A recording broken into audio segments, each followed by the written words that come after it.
साहेब, आज महिला शेतकरी सन्मान विधेयकावर चर्चा झाली. हे विधेयक हे अत्यंत तकलादू विधेयक असून लाडक्या बहिणीचा प्रभाव कमी झाला आणि त्यामुळे हे विधेयक आणण्याची गरज सरकारला पडली असं वक्तव्य तुम्ही भाषणादरम्यान केलंय. काय काय त्रुटी या विधेयकात आहेत असं तुम्हाला वाटतं? एक म्हणजे या विधेयकामध्ये महिला शेतकरी म्हणून घोषित केल्यानंतर नक्की महिलांना काय मिळणार त्याचा कुठेही उल्लेख नाही. महिलांना जमीन मालकीची होणार का याचा उल्लेख नाही. जर महिलांना शेतकरी म्हणून सन्मान द्यायचा असेल तर पहिल्यांदा महिलांच्या नावाने जमिनी करा, त्याचा कुठेही उल्लेख नाही. महिला जर जमीन धारकच नसतील तर त्या शेतकरी कशा होणार? आणि विविध कार्यकारी सोसायटीतून त्यांना कर्ज द्यायचं असेल तर ती सोसायटी त्या महिलांना कशाच्या आधारावर कर्ज देणार, जमिनीच्या आधारावर देणार, कशाच्या? त्यामुळं हे साधारणपणाने सगळं विधेयकच सरकारमधल्या कोणी तयार केलेलं दिसत नाही मला. या पक्षाचे सत्तारूढ पक्षाचे जे बाहेर बसलेले ॲडवायझर्स आहेत त्यांनी माझा अंदाज आहे की हे विधेयक तयार केले. तर या विधेयकामध्ये 3 कमिट्या केल्यात. एक मुख्यमंत्र्यांच्या अध्यक्षतेखाली, दुसरी मुख्य सचिवांच्या अध्यक्षतेखाली, तिसरी कृषी सचिवांच्या अध्यक्षतेखाली. मंत्रालयात काही दुसरी कामं आहेत की नाही? तुम्ही कायदा करा, महिलांना कसा फायदा द्यायचा ते ठरवा, एक ऑर्डर काढा. तहसीलदार, प्रांत आणि कलेक्टरच प्रत्येक जिल्ह्यात हे काम करू शकतील. तुम्ही दाखवण्यासाठी म्हणजे महिलांच्या हातात काय मिळणार हे बिलात कुठंच लिहिलेलं नाही. नाव गोंडस आहे. महिलांना काय द्यायचं असेल तर अंदाज आहे की हे विधेयक तयार केले. तर या विधेयकामध्ये 3 कमिट्या केल्यात. एक मुख्यमंत्र्यांच्या अध्यक्षतेखाली, दुसरी मुख्य सचिवांच्या अध्यक्षतेखाली, तिसरी कृषी सचिवांच्या अध्यक्षतेखाली. मंत्रालयात काही दुसरी कामं आहेत की नाही? तुम्ही कायदा करा, महिलांना कसा फायदा द्यायचा ते ठरवा, एक ऑर्डर काढा. तहसीलदार, प्रांत आणि कलेक्टरच प्रत्येक जिल्ह्यात हे काम करू शकतील. तुम्ही दाखवण्यासाठी म्हणजे महिलांच्या हातात काय मिळणार हे बिलात कुठंच लिहिलेलं नाही. नाव गोंडस आहे.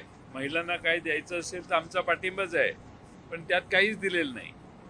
माझं असं मत आहे की 1500 रुपयाचा असर आता कमी झालेला आहे. ती नित्याची बाब झालेली आहे. आता नवीन काय या बाबतीत सरकार महिलांना इम्प्रेस करण्यासाठी, कारण हे सरकार महिलांनीच मतदान केल्यामुळे आलेलं आहे असं आम्ही समजतो. त्यामुळे त्या महिलांच्यावरचे अत्याचार, महिलांच्या समस्या, अनेक शहरांमधल्या बाजारात महिलांना टॉयलेट नसण्यापासून अनेक समस्या आहेत. त्या समस्येकडे सरकार लक्ष देत नाही. पण हे गोंडस नावाने महिलांच्यासाठी जे बिल आणलेलं आहे त्या बिलामध्ये बिल वाचल्यावर लक्षात येतं समित्या. त्याच्या पलीकडे सरकारने महिलांना काही दिलेलं मला तरी दिसत नाही. आम्ही विनंती केलेली आहे दत्ता मामा भरणेंना की त्यांच्या उत्तराच्या भाषणात महिलांना नक्की काय मिळणार. जसं लाडकी बहिणीत 1500 रुपये मिळाले, तर आता महिलांना तुम्ही काय देणार याचा स्पष्ट उल्लेख असणं आवश्यक आहे. सर, आज एक दुर्दैवी घटना, हा विषय मुंबईचा आहे. आज एक दुर्दैवी घटना घडलेली आहे मुंबईमध्ये. आज जोरदार पाऊस सुरू असताना मॅनहोलमध्ये एक व्यक्ती पडली आणि त्यांचा दुर्दैवी मृत्यू झाला. 2 दिवसांपूर्वी बसवर झाड पडलं, त्यामध्ये एका 11 वर्षाच्या मुलाचा दुर्दैवी मृत्यू झाला. मुंबईच्या सखल भागांमध्ये मोठ्या प्रमाणात पाणी साचलंय. खरं तर गेली 25 वर्ष भाजप एखादी सत्ता मिळवण्यासाठी प्रयत्न करत होता मुंबई महानगरपालिकेवर, आणि यावेळेला युबीटी विरहित पहिल्यांदा भाजप आणि शिवसेना अशी सत्ता आलेली आहे. तरीही त्यांचा परफॉर्मन्स मात्र अगदी शून्य दिसून येतोय. ज्या पद्धतीनं मुंबईची दैना होते आहे त्यावर आपण काय भाष्य करा?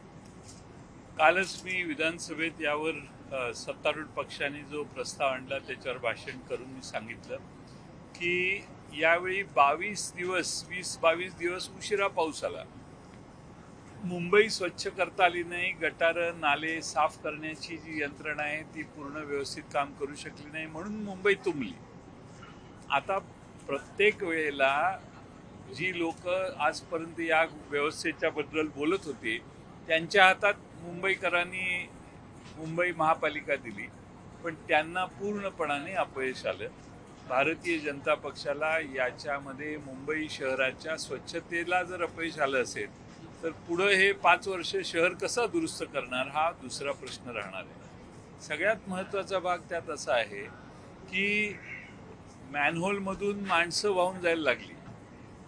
महापौर फिरायला गेल्या, पाहायला गेल्या, पाहणी करायला गेल्या, त्यांच्यासमोर एक माणूस मॅनहोलमध्ये पडला. तुम्हाला हे सगळे मॅनहोल पूर्वी व्यवस्थित करता आले नव्हते का? तुम्ही अशा पद्धतीनं मुंबई शहरातल्या सामान्य नागरिकांचे जीव धोक्यात घालण्याचं पाप करताय. तुम्हाला स्वच्छतेला भरपूर पाऊस म्हटला जरा उशिरा येतो पण साफ करून घ्या, तरी तुम्ही मुंबई स्वच्छ करू शकला नाही. गटारं, नाले वगैरे साफसफाई. आज एवढं मोठं जरा पाऊस पडला तरी मुंबई तुंबते. मुंबईची ठेवी महापालिकेच्या 90,000 कोटीहून 70,000 कोटीवर आणल्या यांनी. मागच्या 4 वर्षाच्या प्रशासकीय राजवटीत 15-20 हजार कोटी रुपये खर्च केले. ते कुठे गेले? नुसत्या कोस्टल रोडला गेले असं मी मानत नाही. तर उरलेले पैसे कुठे गेले याचा खुलासा आता मागचं यांचं सरकार आल्यानंतर, यांची सत्ता आल्यानंतर 2-2.5 हजार कोटी रुपये कमी झालेले आहेत. त्यामुळं पूर्वीच्या लोकांनी ज्या ठेवी ठेवल्या, मुंबईची मत्ता वाढवली, त्या सगळ्या ठेवी मोडून काढायचं काम, मोडून खायचं काम आता सध्या चालू आहे. पण तुम्ही जे काही कामं करता त्याने मग रिझल्ट काय येत नाही याचा खुलासा मुंबईकरांना व्हायला पाहिजे. मुंबईकरांच्या लक्षात आलेलं आहे की आपण मोठ्या प्रमाणात आग्र्याला बळी पडलो, मतदान केलं आणि अनेक वर्ष ज्यांच्या हातात सत्ता होती ती काढली आणि दुसऱ्यांच्या हातात दिली. पण ज्यांच्या हातात दिली ते पूर्वीच सत्तेत पार्टनर होते, 50% वाटा यांचा होता, तरी देखील ते काही करू शकले नव्हते. मुंबईकरांनी त्यांना संधी दिली आणि पहिल्याच पावसाळ्यात फेल्युअर मोठं झालेलं आहे असं मला वाटतं. सर, आज खरं तर 2 तारीख आहे आणि 3 वर्षांपूर्वी आजच्याच दिवशी राष्ट्रवादीमध्ये 2 गट किंवा राष्ट्रवादीचे 2 पक्ष झाले होते. त्याला 3 वर्ष झाले. आता पुन्हा एकदा मर्जरच्या चर्चांना उधाण आलेलं आहे. राष्ट्रवादीचे खासदार अमोल कोल्हे यांच्या एका वक्तव्यावरून खरं तर याला अजून एक दुजोरा मिळतोय की काय असा प्रश्न उपस्थित होतो आहे. मर्जरच्या संदर्भात किंवा एनडीएला समर्थन देण्याच्या संदर्भामध्ये पक्षामध्ये काही घडामोडी घडतायत का? एक म्हणजे डॉक्टर अमोल कोल्हे हे दिल्ली स्तरावर काम करतात, त्यामुळे दिल्लीत त्यांच्या स्तरावर काही चर्चा असतील तर मला माहीत नाही. आणि महाराष्ट्राच्या स्तरावर पक्षाचे अध्यक्ष आमचे शशिकांत शिंदे आहेत, त्यांना यावर भाष्य करण्याचा अधिकार आहे. त्यामुळं त्यांच्या मार्गदर्शनाशिवाय मी काही बोलू शकत नाही. त्यामुळे यावर भाष्य मला करता येत नाही, खरंच सांगतो. मी कसं, मला माहीतच नाही काय.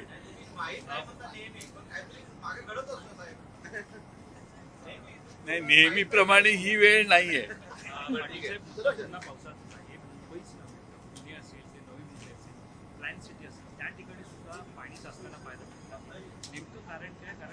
नेमकं कारण मुंबईकरांना प्रचंड भ्रष्टाचारालाही तोंड द्यावं लागतं. कुठलंही टेंडर महापालिकेत निघालं तर ते 1000 कोटीचं टेंडर 1,500 कोटीला असतं. मी काल विधानसभेत याच्यावर माझी मतं व्यक्त केलेली आहे. त्यामुळं या मुंबई शहरात प्रचंड मोठ्या प्रमाणात महापालिका हातात आली तर त्याचा दुरुपयोग करण्यासाठी सगळे गुंतलेले आहेत. मुंबईकरांची सेवा करण्यासाठी कुणाचंच लक्ष नाही. असं आहे की कोणतीही सिस्टीम ही अकाउंटेबिलिटी पाहिजे आणि प्रभावीपणाने त्याचा आढावा घेण्याची पद्धत पाहिजे. महापौर, उपमहापौर यांनी मुंबईत दौरे केले म्हणजे स्वच्छता झाली असं समजण्याचं कारण नाही. त्यांनी त्यांचं प्रशासन कामाला लावलं पाहिजे आणि प्रशासकीय कामकाज जर दोषपूर्ण असेल तर त्याची जबाबदारी त्या ऑफिस बेअरर्सने घेतली पाहिजे. आज महापौर, उपमहापौर, नगरसेवक हे सगळेच या सगळ्या झालेल्या गोंधळाला जबाबदार व्हायला लागले आहेत. लोकही त्यांना प्रचंड नावं ठेवायला लागलेली आहेत आणि मला वाटतं की सत्ता आल्यानंतर पहिल्याच पावसात एवढा मोठा लोकक्षोभ हा सत्तारूढ पक्षाला मुंबई महानगरपालिकेत पाहायला लागतो.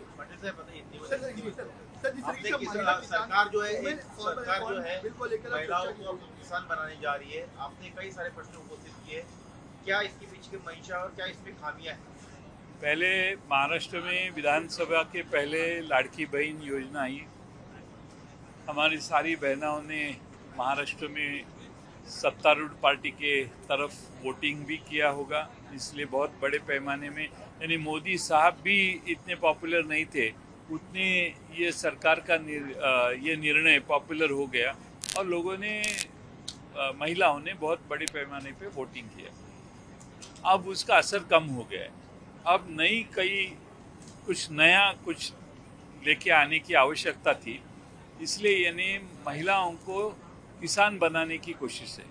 महिला अपना जो पति होता है, जिसके नाम पे ज़मीन होती है, अगर सरकार को न्याय ही देना है महिलाओं को, तो ज़मीन का आधा हिस्सा महिलाओं के नाम करना, पत्नी के नाम करना, ये बहुत आवश्यक है। मेरी अपेक्षा है कि सरकार के ये बिल में ऐसा कुछ सुझाव नहीं है, कोई कायदे में, कानून में तब्दीलियाँ उन्होंने नहीं की है, सिर्फ बिल लाया है, कमेटी की है, या जो अलग अलग चीज़ें कही हैं, मीठी बातें हैं, हाथ में महिलाओं के कुछ आने वाला नहीं है। और इसलिए मैं सरकार को विनती किया हूँ कि आप अगर दिल से चाहते हैं कि महिलाओं को कुछ देना है, तो जिस घर में महिला रहती है, जिस पति के साथ वो महिला है, पत्नी के नाम पे भी उसका आधा हिस्सा होने की आवश्यकता है। सर, दूसरी बात की मुंबई में बारिश जब से शुरू हुई है, लगातार एक के बाद एक मोदी सामने पर एक छात्र की मौत बहुत हुई। बड़ी समस्या मुंबई में है और हमें लगता था अभी भाजपा आई है तो कुछ बहुत बड़ा काम करेगी और इस साल बारिश में कुछ नहीं होगा, लेकिन पहले से अभी की परिस्थिति बहुत बदतर हो गई है। लोग असंतुष्ट है, बहुत नाराज है, क्योंकि इनके हाथ में 20-22 दिन ज़्यादा मिले, बारिश लेट आई, तो भी ये मुंबई को स्वच्छ रखने के लिए कामयाब नहीं हुए और इसलिए लोग भी बहुत नाराज है मुंबई के।